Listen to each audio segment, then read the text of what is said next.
Assalamualaikum warahmatullahi wabarakatuh. Perkenalkan, nama saya Fajri Nurdin, STB 152371.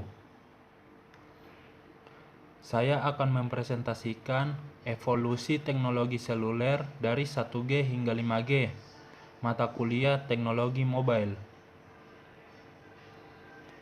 Seperti yang kita ketahui, manusia adalah makhluk sosial yang saling membutuhkan satu sama lainnya. Manusia dirancang untuk mencari koneksi atau hubungan yang lebih dan intens.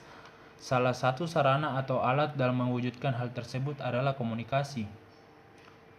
Mobile wireless communication atau telekomunikasi nirkabel adalah teknologi yang telah berkembang pesat dan signifikan, di mana manfaatnya sangat dirasakan. Inovasi dan evolusi dari hal ini sangat dinantikan dan ditunggu oleh banyak pihak, bukan karena hal sepele, melainkan kemajuan dalam teknologi telekomunikasi nirkabel sangat menunjang dan memudahkan proses komunikasi sehari-hari dan menghemat waktu. Anda pasti akrab dengan istilah G. G sendiri berarti generasi. Sedangkan angka di depan huruf G menandakan urutan perkembangan teknologi. Banyak hal yang menjadi pembeda antara tiap perkembangan, namun satu hal yang paling menonjol adalah kecepatan jaringan.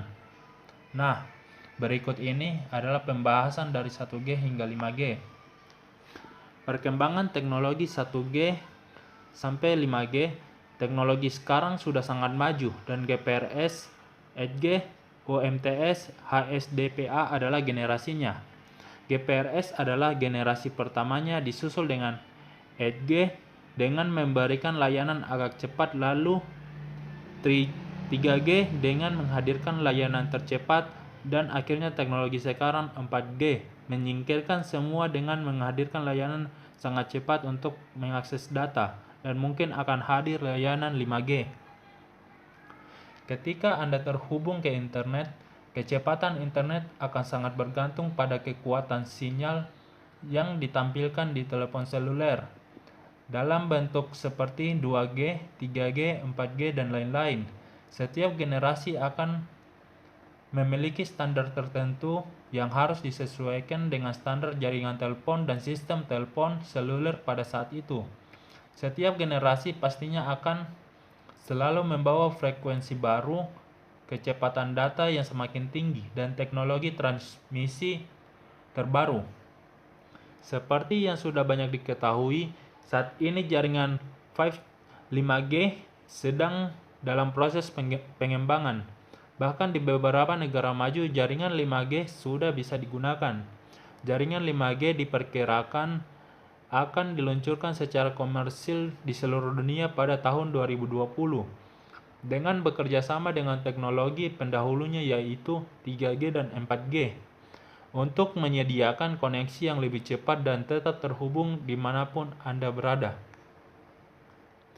Yang pertama, 1 generation. Ini merupakan generasi pertama yang digunakan pada ponsel klasik, brick phones dan back phones sebelum hadirnya smartphone. 1G pertama kali diperkenalkan di tahun 1970-an, namun baru terkenal di tahun 1980-an. Jaringan ini hanya dapat digunakan untuk telepon. Jaringan 1G merupakan sinyal radio dan transmisikan secara analog, yang artinya jaringan ini sangat terbatas.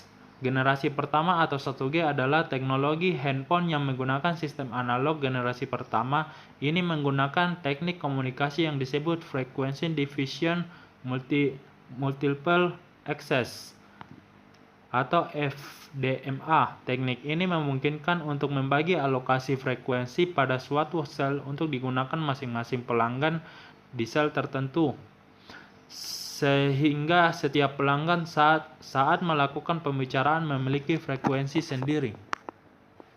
Yang termasuk teknologi 1G yakni AMPS, NMT, HICAP, TACS, C450, dan seterusnya. Kecepatan transmisi datanya sendiri pada 1G 2,4 kbps. Kemampuan teknologi 1G. Kemampuan teknologi 1G ini hanya dapat bisa melayani komunikasi suara saja, tidak dapat melayani komunikasi data dalam kecepatan tinggi dan besar. Kelemahan teknologi 1G. Penggunaan teknologi analog pada generasi pertama menyebabkan banyak keterbatasan yang dimiliki seperti kapasitas trafik yang kecil, jumlah pelanggan yang dapat ditampung dalam satu sel sedikit, dan penggunaan spektrum frekuensi yang boros karena satu pengguna menggunakan satu buah kanal frekuensi.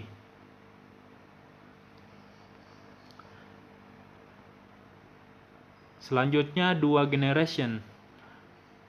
Pada awal tahun 90-an, untuk pertama kalinya muncul teknologi jaringan digital yang hampir bisa dipastikan memiliki banyak kelebihan dibandingkan dengan teknologi jaringan analog 1G, seperti suara lebih jernih, keamanan lebih terjaga, dan kapasitas yang lebih besar. GSM muncul terlebih dahulu di Eropa, sementara Amerika mengandalkan DAMPS dan Qualcomm CDMA pertama mereka. Kedua sistem ini, GSM dan CDMA, mewakili generasi kedua dari teknologi jaringan nirkabel dan juga kenyataan bahwa generasi pertama mulai menghilang satu dekade yang lalu sehingga harus ada generasi yang baru. Generasi kedua ini merupakan upgrade terbesar pertama dari analog ke digital, di mana sistem GSM dan CDMA hadir diperkenalkan pada 1990-an. Teknologi ini memungkinkan untuk mengirim SMS selain panggilan suara dan memiliki kecepatan jaringan dari 9 kbps ke 14,4 kbps. Kecepatan maksimum 2G dengan General Packet Radio Service atau GPRS adalah 50 kbps. Yang termasuk teknologi 2G yakni Time Division Multiple Access, Personal Digital Seluler, IDEN, dan seterusnya. Kelebihan teknologi 2G. Dengan yang pertama, dengan 2G, operator seluler dapat memberikan layanan komunikasi data dengan kecepatan lebih tinggi dibandingkan GPRS, di mana GPRS hanya mampu melakukan pengiriman data dengan kecepatan sekitar 25 kbps. Yang kedua, begitu juga bila dibandingkan platform lain. Kemampuan 2G mencapai 3-4 kali kecepatan akses jalur kabel telepon, biasanya sekitar 30-40 kbps, dan hampir 2 kali lipat kecepatan CDMA 2001 kali 1X yang hanya sekitar 70-80 kbps. Yang ketiga, layanan berbasis teknologi 2G berkemampuan memberikan berbagai aplikasi layanan generasi ketiga, yakni high quality audio streaming, video streaming, online gaming, high speed download, high speed network connection, push to talk, dan lain-lain. Yang keempat, sejak pertengahan tahun 2000, platform teknologi internasional telah mengadopsi seluruh spesifikasi 3GPP. Hal ini menjadikan teknologi 2G masuk dalam kelompok teknologi yang memenuhi kualifikasi generasi ketiga UMTS 3G. Kelemahan teknologi 2G adalah kecepatan transfer data masih rendah, tidak efisien untuk trafik rendah, jangkauan jaringan masih terbatas, dan sangat tergantung oleh adanya BTS atau cell tower. Selanjutnya, 3 generation. Diperkenalkan secara komersial pada tahun 2001. Jaringan generasi ketiga ini atau juga dikenal dengan WCDMA atau OMTS menyediakan kecepatan transmisi data yang lebih cepat dibandingkan 8G. Secara tertulis, kecepatan jaringan mencapai 480 kbps yang memungkinkan penggunanya untuk melakukan video streaming dan panggilan video.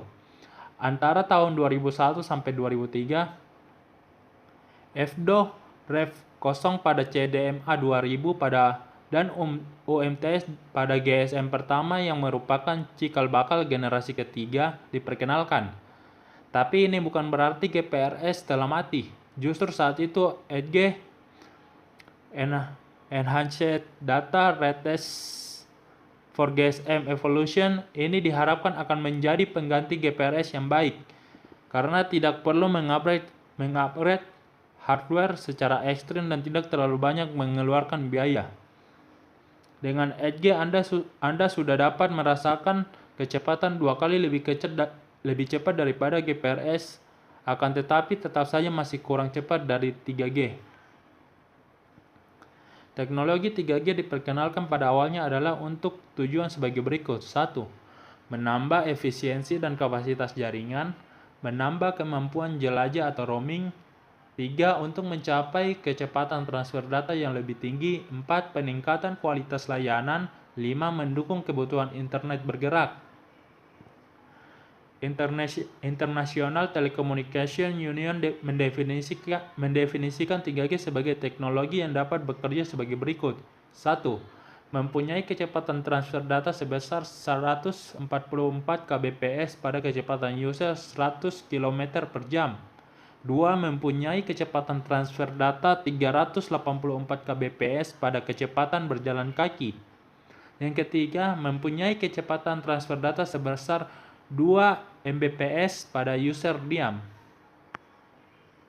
Dari persyaratan di atas terhitung ada 5 teknologi untuk 3G yakni WCDMA, CDMA 2000, TD-SCDMA, UWC 138, DECT+. Kemampuan teknologi 3G memiliki kecepatan transfer cepat sehingga dapat melayani layanan data broadband seperti internet, video on demand, musik on demand, games on demand, dan on demand yang lain, yang memungkinkan kita dapat memilih program musik, video, atau game semudah memilih channel TV. Kecepatan setinggi itu juga mampu melayani video konferensi dan video streaming lainnya. Kelebihan perkembangan teknologi high-speed data service seperti 3G ini sangat menguntungkan baik untuk dunia bisnis, pemerintahan maupun perorangan. Karena semakin baru teknologinya maka data yang dikirim akan menjadi lebih singkat. Jenis data yang dikirimkan dengan koneksi 3G ini menjadi lebih beragam, tidak hanya huruf dan angka tetapi juga gambar diam, gambar bergerak, dan suara. Kekurangannya membutuhkan investasi yang tidak sedikit untuk membangun jaringan 3G ini di berbagai tempat. Masih perlu diperhatikan aspek keamanan dan aspek etika dalam penggunaan teknologi yang baru. Karena dengan semakin maju teknologi yang diberikan, maka akan semakin rentan terhadap penyalahgunaan teknologi dalam penggunaannya. Selanjutnya, 4 generation. Jaringan generasi keempat dikenal sebagai LTE. Kecepatan jaringan mencapai 100 Mbps untuk diunduh dan 50 Mbps untuk diunggah. LTE untuk pertama kalinya diluncurkan oleh TeliaSonera di Oslo dan Stockholm pada 14 Desember 2009, di mana LTE didaulat akan dapat menggantikan UMTS atau HSDPA.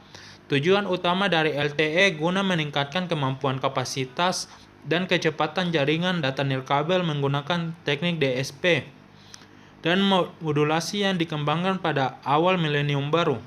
4G dikatakan memiliki kecepatan 500 kali lebih cepat daripada CDMA 2000.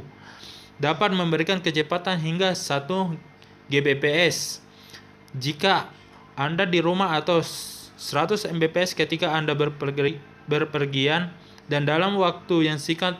Tentu saja, untuk contoh beberapa cepat teknologi 4G adalah mendownload film berkapasitas 6 GB saja hanya diperlukan waktu 6 menit. Sistem 4G dapat menyediakan solusi IP yang komprehensif di mana suara, data, dan arus multimedia dapat sampai kepada pengguna kapan saja dan di mana saja. Pada rata-rata data lebih tinggi dari generasi sebelumnya. belum ada definisi formal untuk 4G. Bagaimanapun, terdapat beberapa pendapat yang ditunjukkan untuk 4G, yakni 4G akan merupakan sistem berbasis IP terintegrasi penuh. Ini akan dicapai setelah teknologi kabel dan nirkabel dapat dikonversikan dan mampu menghasilkan kecepatan 100 MB per detik dan 1 GB per detik, baik dalam maupun luar ruangan dengan kualitas premium dan keamanan tinggi. 4G akan menawarkan segala jenis layanan dengan harga terjangkau. Setiap handset 4G akan langsung mempunyai nomor IPv6 dilengkapi dengan kemampuan untuk berinteraksi internet teleponi yang berbasis Session Initiation Protocol (SIP). Kelebihan teknologi 4G LTE. Yang pertama, teknologi LTE menawarkan kecepatan downlink hingga 300 Mbps dan uplink 75 Mbps. LTE menggunakan Orthogonal Frequency Diffusion Multiplexing atau OFDM yang mentransmisikan data melalui banyak operator spektrum radio yang masing-masing sebesar 180 kHz. 3. Mendukung gelombang frekuensi yang saat ini digunakan oleh sistem IMT dan ITU-R. 4. Untuk di perkotaan, frekuensi band yang lebih tinggi dapat digunakan untuk mendukung kecepatan tinggi mobile broadband. 5. Mendukung MBSFN. 6. Peningkatan dukungan mobilitas tinggi. Kekurangan teknologi 4G LTE adalah 1. Biaya untuk infrastruktur jaringan baru relatif mahal. 2. Jaringan harus diperbarui, maka peralatan baru harus diinstal. 3. LTE menggunakan MIMO, memerlukan antena tambahan pada pangkalan jaringan untuk transmisi data.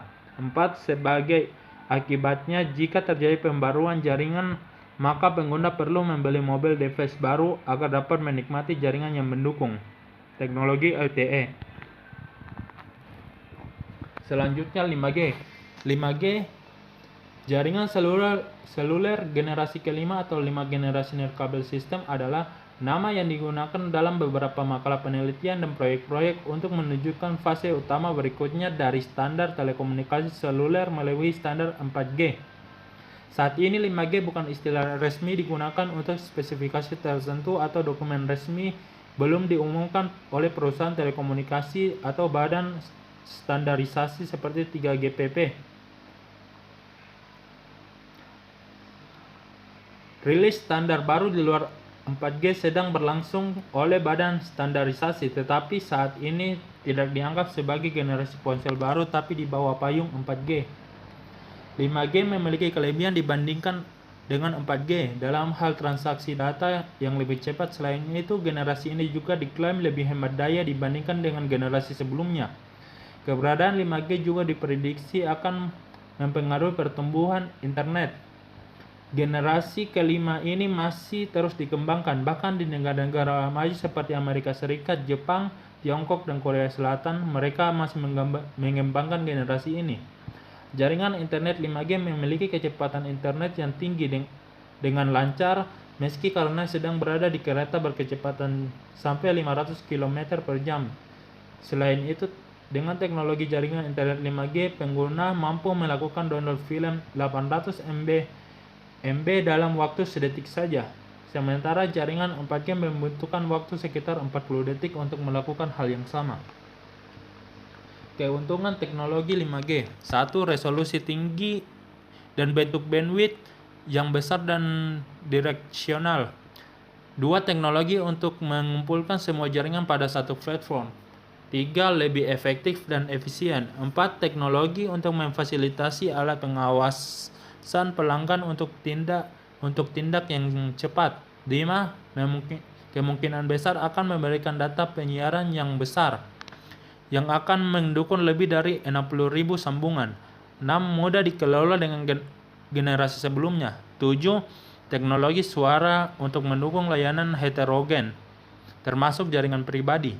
8. Mungkin untuk menyediakan seragam tanpa gangguan dan koneksivitas dan konsisten di seluruh dunia. Kekurangan teknologi 5G adalah: pertama, teknologi ini masih dalam proses dan penelitian. Dua, kecepatan yang dijanjikan teknologi terasa sulit untuk dicapai di masa depan, mungkin karena masih kurangnya dukungan teknologi ini sebagian besar belahan dunia. Tiga, banyak dari perangkat lama tidak akan kompeten untuk 5G karena semuanya perlu diganti dengan yang baru, sesuatu yang tidak murah.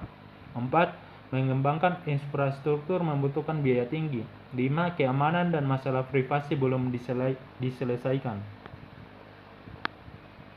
Ya, mungkin itu saja presentasi saya. Jika ada salah kata, mohon dimaafkan. Wassalamualaikum warahmatullahi wabarakatuh.